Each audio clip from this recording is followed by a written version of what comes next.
Buenos días, hermanos. Vamos a iniciar la clase de esta mañana. Así es que gracias por su presencia. Esta mañana voy a pedirle a nuestro hermano Efraín si puede por favor orar por la clase. ¿Está bien? Amén. Oremos, hermano. Señor Dios de la gloria, en este momento nos ponemos delante de tu presencia para llevar este servicio que es para honra y gloria tuya. Bendice a mi hermano que va a traer la enseñanza, bendice a cada uno de los que estamos aquí presentes, bendice a los que van a llegar enseguida también. Gracias, Señor, por tu amor, por tu misericordia, glorificamos tu nombre. Te pedimos por cada uno de los que no pueden venir, Señor, también. Bendícenos donde quiera que ellos estén, Señor. Gracias por este amor que tú nos tienes. Pedimos, Padre Santo, que todo lo que se haga en este día es para honra y gloria tuya y que lo hagamos con alegría para glorificar tu nombre. Gracias te damos, Señor, en el nombre de tu Hijo amado Jesucristo. Bendice este servicio del principio al fin. Gracias, Señor. Gracias te damos una vez más en el nombre de tu Hijo amado, Señor Jesucristo. Amén y amén. Amén. Esta mañana tenemos, y creo que me oigo bien, ¿verdad? Inclusive me alcanzo a oír yo solo. Qué bien. Gracias por el sonido. El tema de esta mañana es Juan el Bautista, una fe que desafía a los demás. Y pues ya nosotros conocemos la historia de Juan el Bautista, ¿verdad? Sabemos quién es Juan el Bautista. Esta mañana vamos a hablar acerca del mensaje de Juan el Bautista y cómo realmente ha llegado aún hasta nuestros días el mensaje de Juan el Bautista. Y la idea central es que la fe se mantiene firme en la verdad. La fe se mantiene firme en la verdad. Usted dirá, ¿cuál verdad? La verdad de unos puede ser la mentira de otros, ¿verdad? ¿No es así? Claro. Ahora, lógicamente nos referimos a la verdad bíblica y todo lo demás que está en contra de la verdad bíblica, pues tendrá que ser mentira porque no hay otro nombre. E inclusive vamos a ver que el padre de la mentira es Satanás, ¿verdad? Y él con su forma estratégica que tiene de manipular las mentes de las personas que no tienen la verdad, valga la redundancia, que tiene esa capacidad. Si no conocemos la verdad, entonces la mentira será fácil de creerla. Tal vez con ese pensamiento tan generalizado, pudiéramos decirlo así, vamos a basar nuestras citas bíblicas en Mateo capítulo 3. Vamos a estar en los primeros 12 versículos y ahí prácticamente vamos a basar nuestra clase.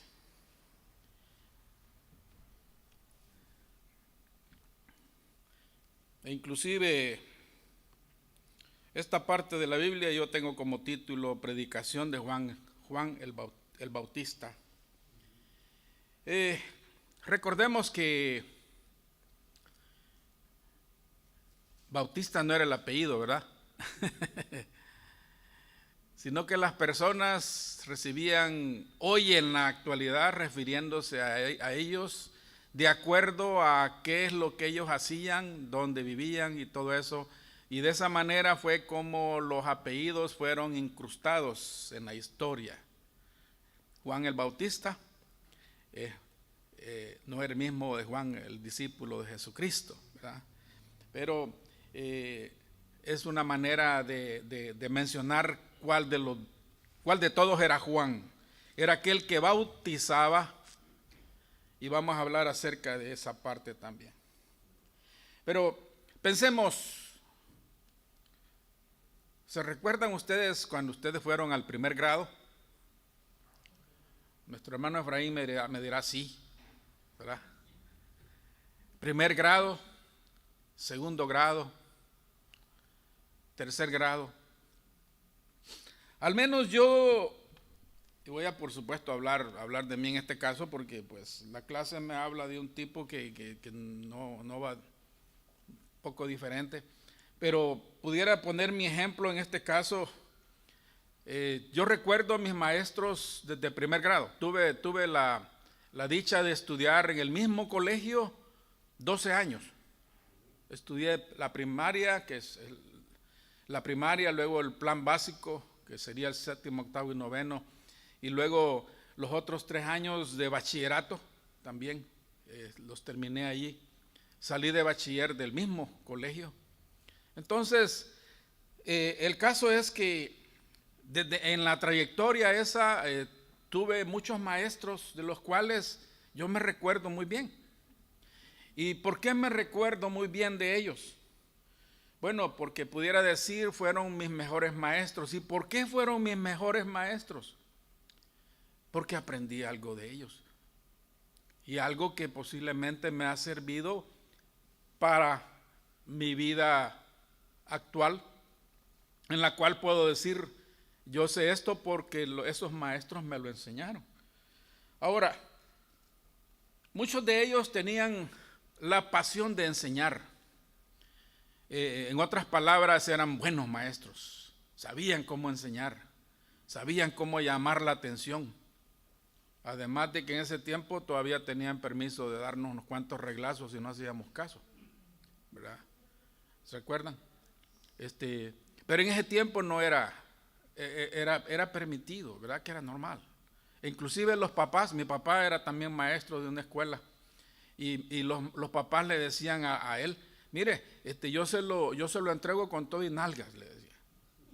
Si él se porta mal, usted tiene permiso de darles con cincho si es necesario, así, de esa manera.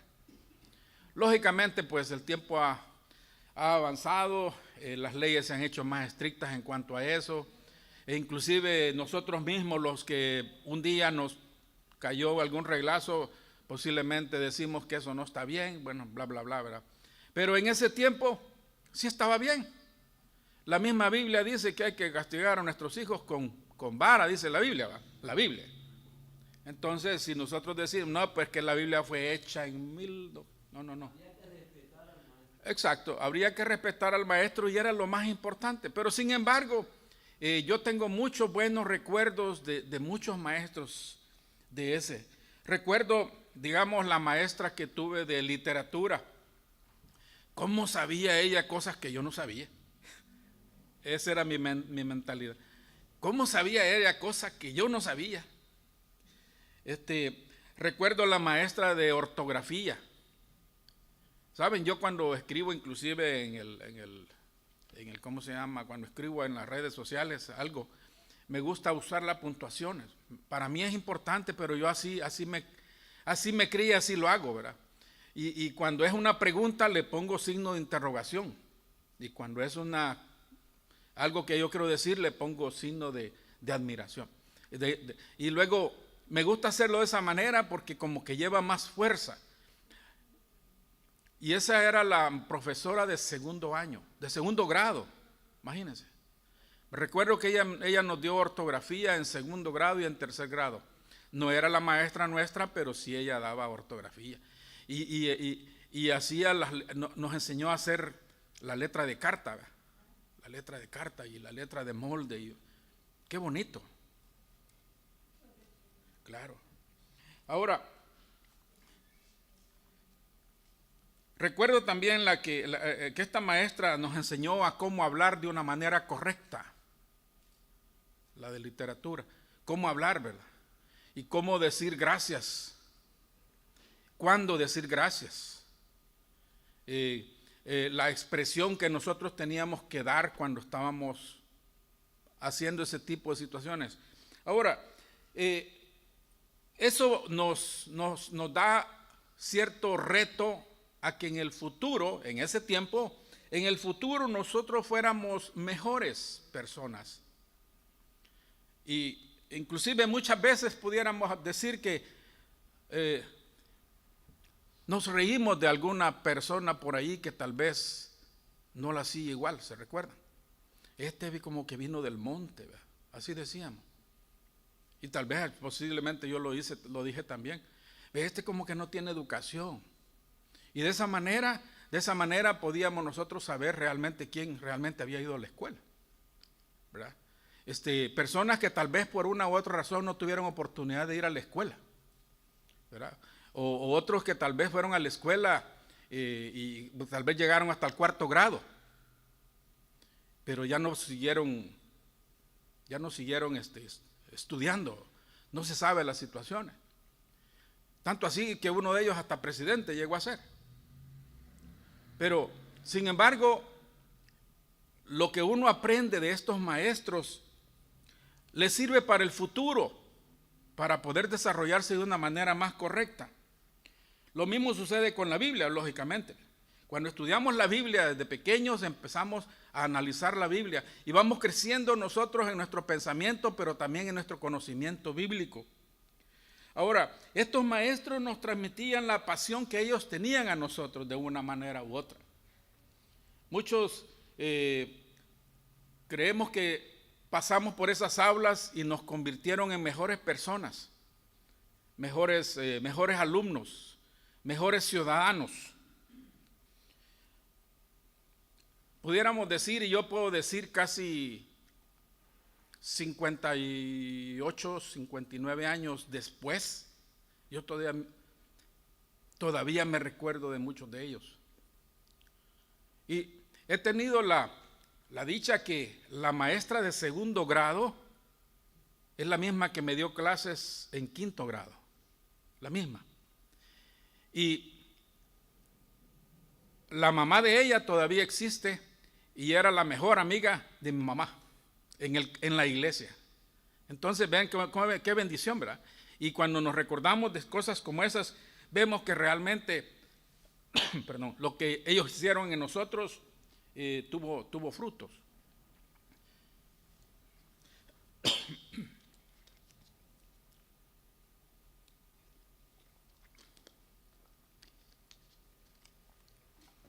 Lógicamente, ellos nos ayudaron a crecer más en la vida.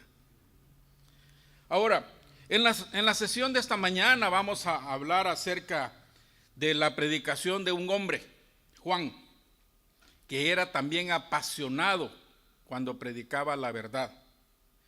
Decía sus palabras con tanta energía que tenía, pudiéramos decir, si en ese tiempo hubieran existido los celulares, hubiera tenido miles de seguidores en el internet.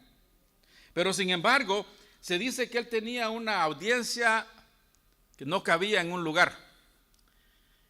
Y él se reunía en el desierto. Tenía toda la extensión del lugar. Y su audiencia creció. Y saben, lo importante es que el desafío que Juan les hacía en ese tiempo persiste aún hasta nuestros días. Seguimos escuchando nosotros esa voz, se puede decir continua, señalando quién era el Mesías prometido de ese tiempo.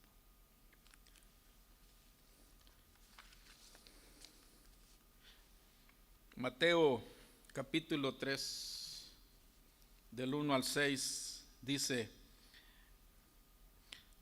en aquellos días vino Juan el Bautista predicando en el desierto de Judea y diciendo: arrepentíos, porque el reino de los cielos se ha acercado. Pues este es aquel de quien habló el profeta Isaías cuando dijo: voz que clama en el desierto, preparad el camino del Señor, enderezad sus sendas. Y Juan estaba vestido de pelo de camello y tenía un cinto de cuero alrededor de sus lomos, y su comida era langostas y miel silvestre. Y salía a él Jerusalén y toda Judea y toda la provincia de alrededor de Jordán, y eran bautizados por él en el Jordán, confesando sus pecados.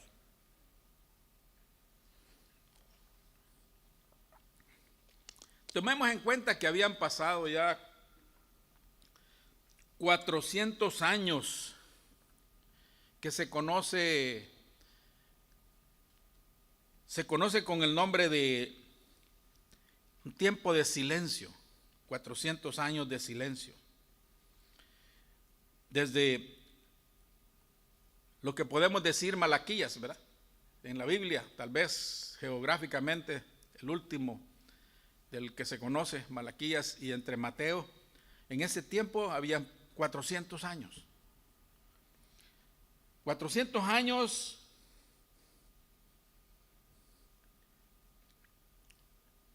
que no había hablado Jehová a nadie. De ninguna manera se había expresado. 400 años de silencio. Ahora hoy aparece Juan el Bautista en la escena, trayéndole buenas nuevas, y buenas nuevas de salvación. Pero también, fíjense bien, tenía palabras de advertencia para ellos. Ahora, el mensaje del reino del evangelio era muy simple. Arrepiéntanse porque el reino de Dios se ha acercado. Ese era el mensaje. Ahora, este mensaje se puede decir a música para los oídos de los israelitas.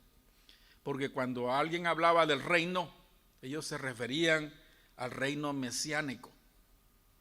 Porque ellos siempre estaban esperando al Mesías, pero ellos pensaban que el Mesías iba a ser alguien que naciera en un reinado, valga la redundancia, y que de esa manera él pudiera combatir y exterminar al pueblo que los oprimía en ese tiempo, el poder del imperio romano, que ha sido uno de los mayores imperios de los siglos. Ahora, ese es lo que los judíos creían y esperaban. Y cuando él te llega con ese mensaje, ellos dijeron: aquí ya lo hicimos, hoy sí. Hoy sí, ahí viene nuestro reino esperado. Ahora, Juan estaba haciendo el papel de un heraldo. Un heraldo era conocido como aquella persona que cuando el rey se iba a trasladar de un lugar a otro, esta persona que era el heraldo, él iba muy adelante del rey y él iba anunciando que el rey venía. Y cuando llegaba a una ciudad, él hablaba con los encargados para que le abrieran el camino, que no tuviera ningún tipo de interrupción o intervención en la calle. Y eso es lo que el heraldo hacía. Entonces Juan era catalogado como el heraldo del rey, el encargado de preparar el camino del Señor. Juan era, pues lógicamente nosotros ya lo sabemos, el profeta que había sido prometido que vendría antes del Mesías. Y eso era muy importante porque si Juan ya estaba aquí, significa que el Mesías estaba ya por venir. Esa era la manera como ellos lo entendían.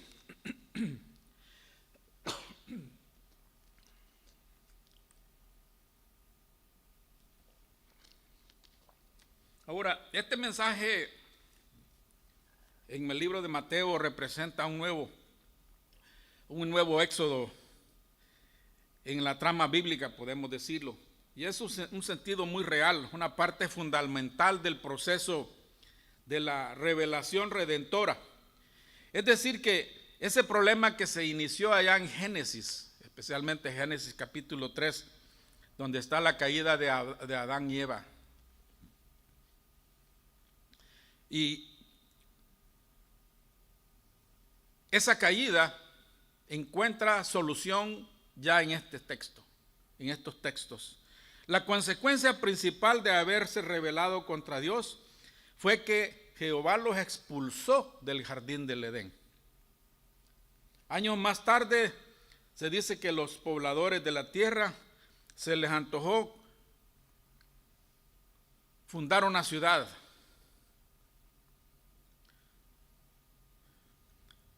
Y se les antojó fundar una ciudad que tuviera una torre que llegara hasta el cielo, para hacerse un nombre y que nadie los olvidara.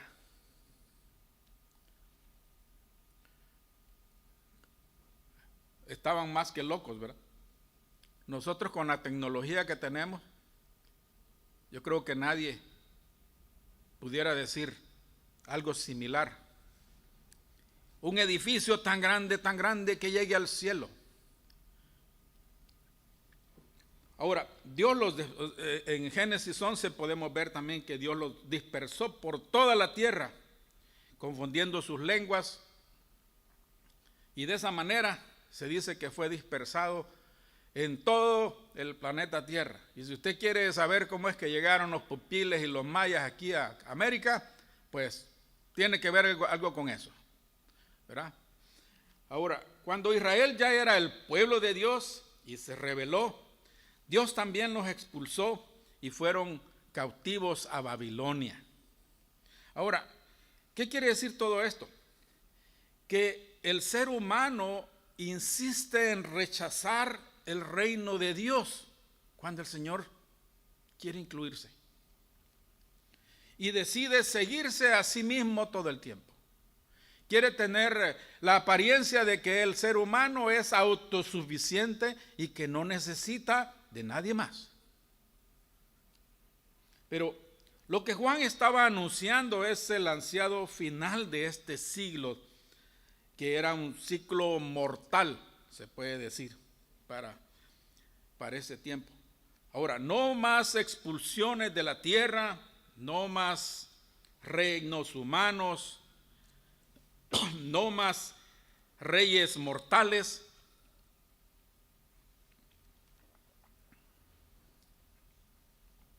Lo que Juan afirma aquí es que el reino de Dios se ha acercado.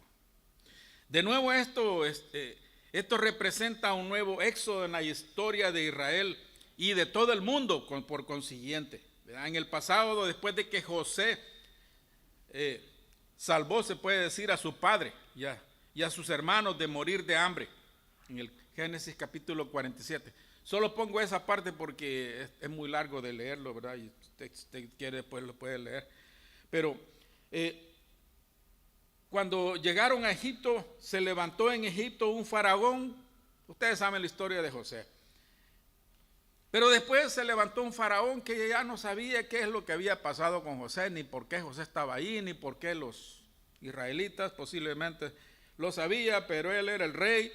Y como dijo, aquí el rey, yo mando yo y nadie más. Israel estuvo allí 400 años, cautivo. Ya trabajaban como esclavos para ese tiempo. Recordemos que cuando el tiempo de José, los hermanos eran puestos en lugares importantes, ¿verdad? Para hacer crecer el cofre, se puede decir, del rey de Egipto en ese tiempo. Pero este faraón pues ya no sabía nada de eso y entonces terminó esclavizando a todos los israelitas de ese tiempo. 400 años después, los israelitas se habían multiplicado, estaban bajo el imperio de este poderoso imperio de la historia. Pero entonces ahí llegó Moisés y los liberó de la mano del faraón y ustedes saben, con grandes señales sucedió todo eso. Ahora, en nuestro texto, Juan el Bautista predica por primera vez, fíjense bien, 400 años después de eso. ¿Por qué? Porque de parte de Dios había habido silencio de 400 años. Dios no había enviado a ningún profeta, no había hablado de ninguna manera durante esos 400 años. Israel fue pisoteado, destruido, sus paredes derrumbadas, sus ciudades destruidas. Ahora, vemos una similitud entre Israel de Moisés e Israel de Juan el Bautista, que habían pasado 400 años de opresión. No tenían tierra, aunque la tierra donde ellos habían sido ocupadas no tenía autonomía, no tenían rey, y no porque no había rey, sino que porque el rey que tenía era el dirigente nomás del imperio romano. Y lo más que el mismo pueblo rechazó a Dios, a Jehová, por completo. Pero alguien mejor que Moisés estaba por venir. Un mejor rescate estaba por suceder. La predicación de Juan el Bautista anunciaba finalmente que el reino había llegado. Ahora, la gente entendió exactamente lo que el reino quería decir. Quería decir que el éxodo había concluido. Ese otro éxodo había concluido. El libertador había llegado y eso lo cambiaría todo. Sería un reino incomparable, inmovible, un reino perfecto. Imagínense los israelitas cuando les estaba dando ese mensaje a Juan. Se les encendían los ojos, ¿verdad?, de felicidad. Un reino que pasaría para dar lugar a este reino. Un reino que nunca sería derrotado. El mensaje de Juan el Bautista nunca se había predicado antes. Muchos profetas habían profetizado la venida del reino, pero Juan declaró: este reino se ha acercado. Y esa parte no había sido constituida de una manera anterior. Mateo 7, del 3 al 10.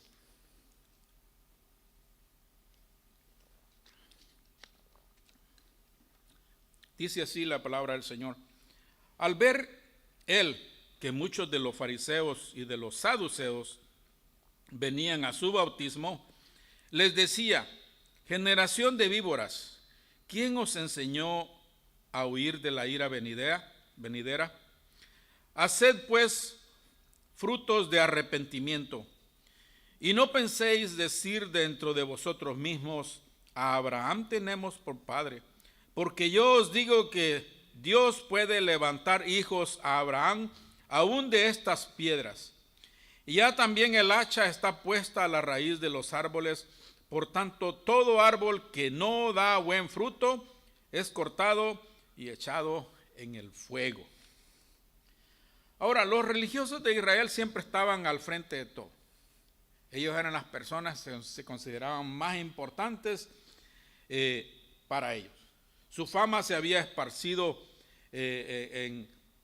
por toda la región. La fama de Juan el Bautista era notoria, era el por el que toda la gente hablaba. Era la novedad del momento. Imagínense los israelitas de ese tiempo decir que hoy tenemos profeta en la ciudad.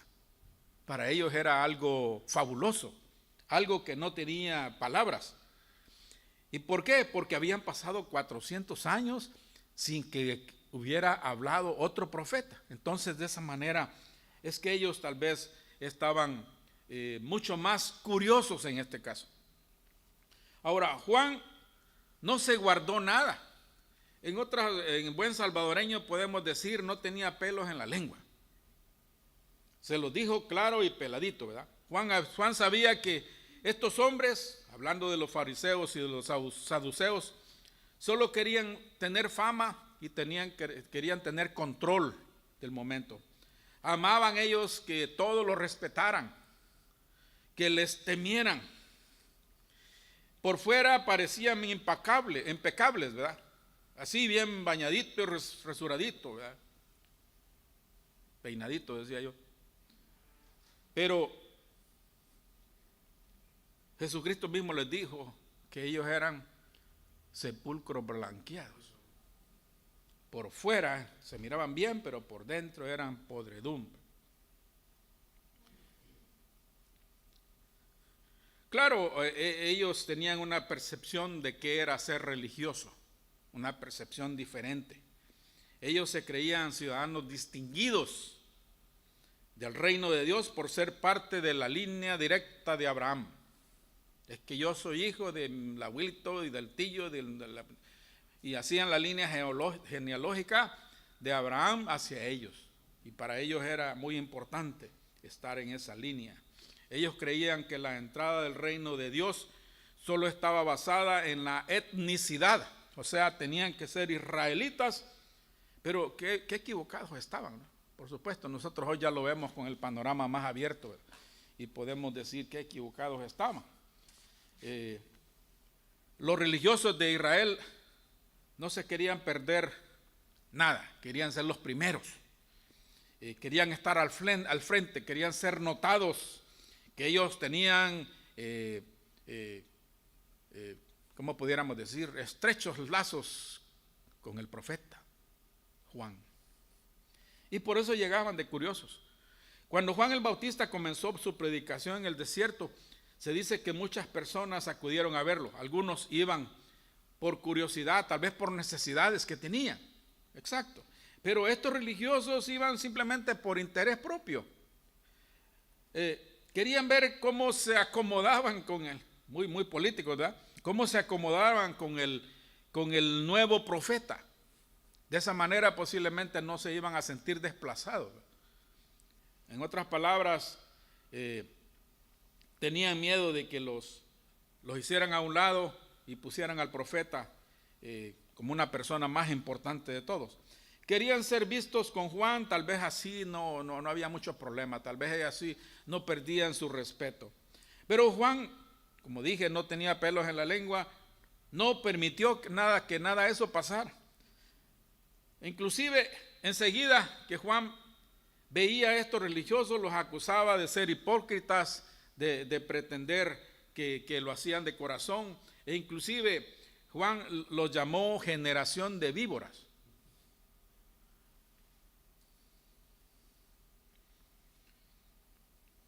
Que le digan víbora a una, ¿verdad? Que parece que no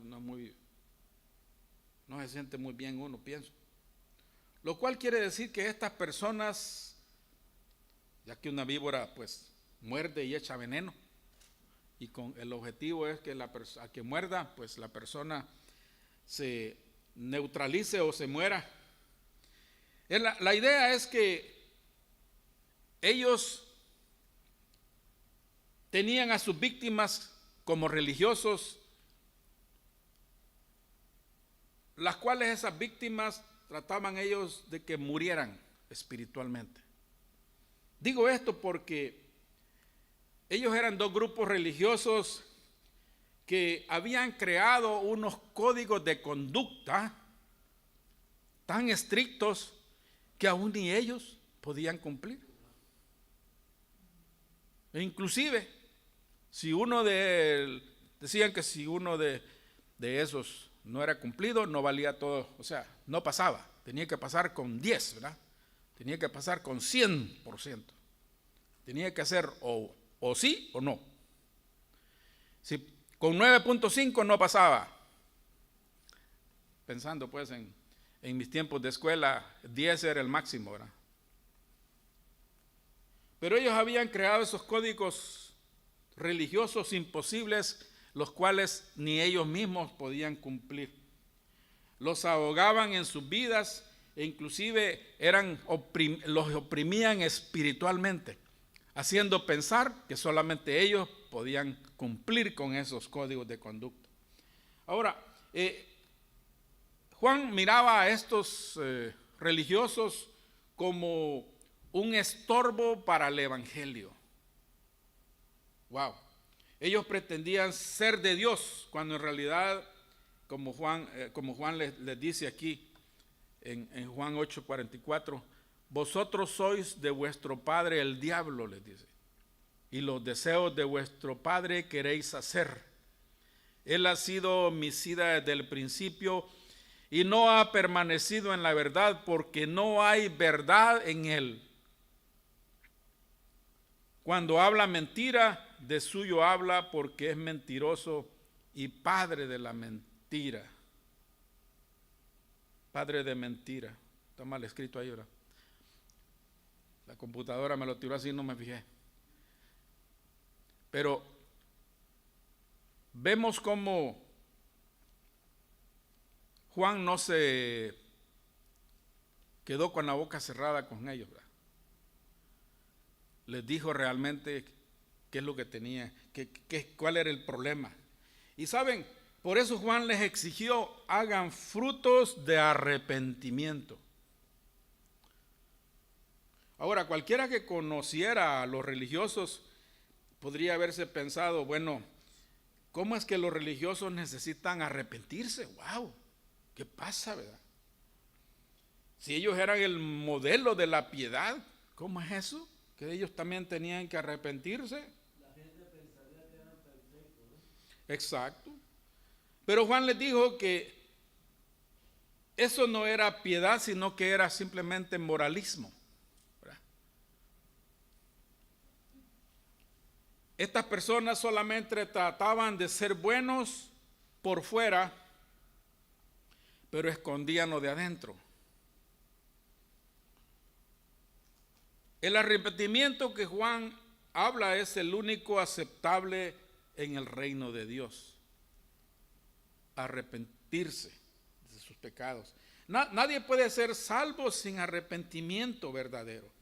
No importa que tanto nosotros vayamos a la iglesia y que estemos aquí todos los días, si es que fuera así, pero no vale tanto eso si no mostramos, si no hacemos buenas obras. Ahora, lógicamente nosotros no nos vamos a salvar por las buenas obras. Eso solamente es una forma de expresar que hemos sido salvos. Y cuando alguien recibe salvación de nuestro Dios, Jesucristo, aquellos que han sido lavados por sangre preciosa, esperamos que sean diferentes, que sean transformados, que hagan buenas obras. Así la gente va a ver las buenas obras y va a decir, oh, es que este es así porque es cristiano. Entonces las buenas obras son las que hablan también por medio acerca de nosotros. Mateo capítulo 3 del 11 y 12 dice, yo a la verdad os bautizo en agua para arrepentimiento, pero el que viene tras de mí, cuyo calzado yo no soy digno de llevar, es más poderoso que yo. Él os bautizará en Espíritu Santo y fuego. Su aventador está en su mano y limpiará su era, y recogerá su trigo en el granero y quemará la paja en fuego que nunca se apagará. Ahora, recordemos que el tipo de bautizo de Juan el Bautista era un bautizo preparatorio, se puede llamar así, tal vez. Preparatorio para lo que estaba por venir. Juan no tenía poder para salvar pecados, recordemos eso. Y nunca la Biblia lo dice. Juan no tenía poder alguno para transformar los corazones de las personas. También lo sabemos. Juan era aquel profeta que su bautizo era para arrepentimiento.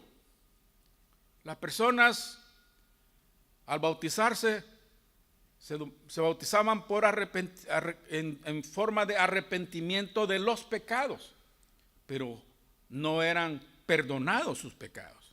Son dos cosas diferentes. Pero algo estaba haciendo. Vemos a la humildad de Juan, digamos, en este caso. Él nunca buscó la fama, nunca buscó querer una parte especial en el reino de Dios. Él solo quería que Jesucristo fuera glorificado. En la vida de Juan no había nadie más importante que el Mesías. Él era todo. Y Juan, él mismo sentía que él no era nada. Juan hablaba constantemente del juicio que estaba por venir. Ese juicio que no tardaría. Ahora, la expectativa de lo que estaba por encima era inminente. Hablaba del Espíritu Santo, hablaba de fuego, de una era que no se compara con ninguna otra. Porque todos pensaban que este Mesías iba a venir con un ejército, con tanques y guerras, que pues, hoy en la actualidad, ¿verdad? Y un batallón de aviones, portaaviones y todo eso. Nada que ver. Nada que ver. Todo espiritualmente. El profeta nunca perdió su lugar, eso lo podemos ver. Juan, quien era, él sabía quién era, él sabía qué tenía que hacer y sabía cómo hacerlo. Siempre tuvo una clase de humildad que mostró que entendía a quién servía. El Rey de Reyes venía en camino, su reino sería instalado, los malos serían juzgados. Ahora, qué privilegio para Juan, se puede decir, es saber esto. Y nunca pensó en obtener fama, o en lucrarse, o que qué bien lo estoy haciendo. Nunca vemos a Juan decir, qué orgulloso me siento yo de ser el heraldo del rey. Nunca. ¿Cómo terminó Juan? Le mocharon la cabeza, porque a alguien se le ocurrió pedir la cabeza. Alguien que se sintió ofendido por lo que Juan decía, ¿verdad? Ahora, nunca Juan acarició la idea de pedir algo para él mismo, sino que se rindió delante del rey para ponerse en total servicio a Dios, aún hasta la muerte. Ahora, el bautismo de Juan no hacía nada por el perdón de pecado, ya lo mencioné. No hacía nada por la muerte espiritual de las personas tampoco, ni por la instalación del reino de Dios en la tierra. Pero Juan hablaba de uno que estaba por venir, que venía tras él y haría todo eso y más. Juan no dice que viene alguien que lo bautizará en el Espíritu Santo, Juan nos dice que el que viene tras de mí va a bautizarlos en el Espíritu Santo y lo bautizará con fuego. Ahora, ¿qué quiere decir esto? Que finalmente el Espíritu Santo vendría sobre los que el rey deseara y tendría un corazón nuevo, de carne, sensible a las cosas de Dios. Un corazón moldeable para hacerse más a la imagen de Dios. El hecho que el reino de Dios morara en las personas es algo revolucionario, porque anteriormente el Espíritu Santo venía de una forma temporal en las personas. Recordemos cuando el Espíritu Santo vino sobre David, ¿verdad? ¿Qué decía David? No quites de mí tu Santo Espíritu. Pero era la manera como el Espíritu de Dios venía sobre algunas personas temporalmente. Pero ya no era tiempo para más de eso. Juan aseguraba que este Mesías vendría como ni siquiera como el de él, un bautismo que los haría diferentes, los convertiría en personas diferentes, en nuevas criaturas. Por eso Juan admite que este Mesías es más poderoso que él. Ahora, Juan estaba limitado en su ministerio como hombre, pero no así el Señor Jesús. Él venía a instalar este reino en la tierra y a redimir sus ciudadanos. Ahora, Juan también afirma que el bautismo del Mesías es por fuego. Eso nos habla que iba a ser un bautismo purificador. Ya hemos hablado anteriormente qué es lo que se hace con el fuego cuando es aplicado al oro, ¿verdad? Va purificándolo cada vez más. Jesús inclusive habría de limpiar todo pecado, inclusive lo menciona acá en 1 Juan 1, dice que si confesamos nuestros pecados, Él es fiel y justo para perdonar nuestros pecados y limpiarnos de toda maldad. Ese es el fuego de Dios. De tal modo que cuando Dios los viera, vería la perfección de Cristo imputada en ellos. Todas estas palabras eran nuevas en Israel. Se pensaba que el Mesías vendría a librar al pueblo de sus enemigos, en este caso Roma, que era el imperio. Pero Juan estaba diciendo que es eso y aún más. Este Mesías vino a formar una nueva raza humana, que será la nueva ciudadanía del reino de Dios. Ahora, por fin, una clase de ser humano que no fuera como la de Adán, sino como la de Dios, que ya no fuéramos imagen como de Abraham, sino que a una imagen de Dios.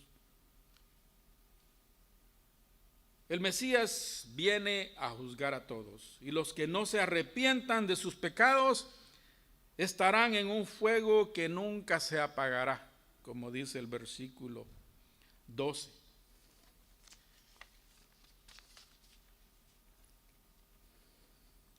Ahora, como reflexión, ¿qué podemos tener con esto? Nosotros hemos sido bautizados, hemos sido salvados por la sangre de Jesucristo,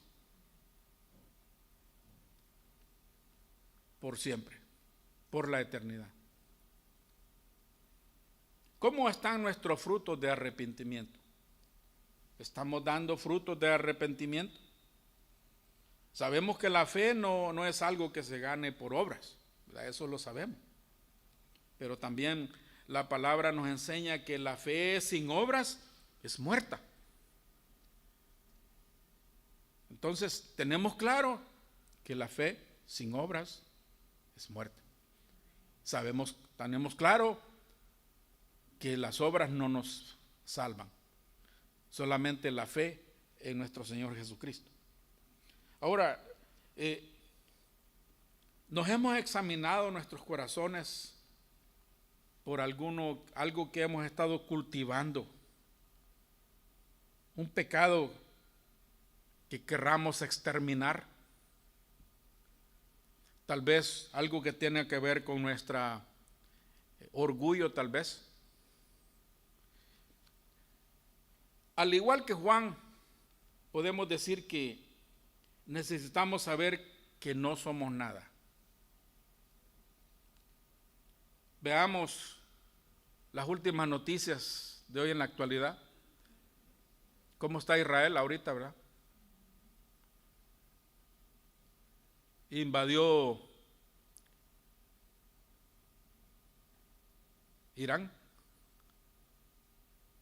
Le hizo explotar casi la mayoría de los almacenes de bombas nucleares y de misiles.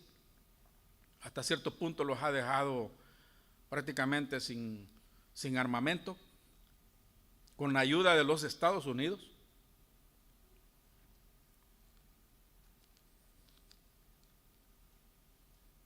Sin Dios no somos nada. Simplemente somos siervos de un rey. No merecemos absolutamente nada. Nos corresponde solamente orar por Israel, que Dios haga su lo que tenga que hacer con ella. Lo que sí tenemos que saber es que nosotros servimos a un rey, al Rey de Reyes, Señor de señores. Ahora,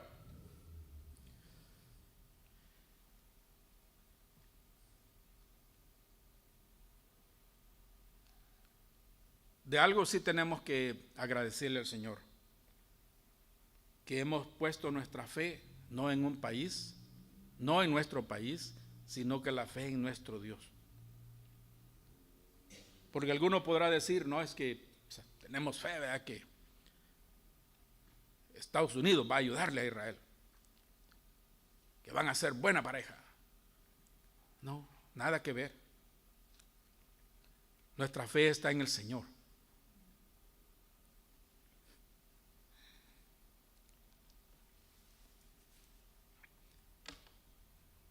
Oramos, ¿no? Y así pues también podemos recoger la ofrenda. Pasa, hermano. Vamos a orar, hermanos.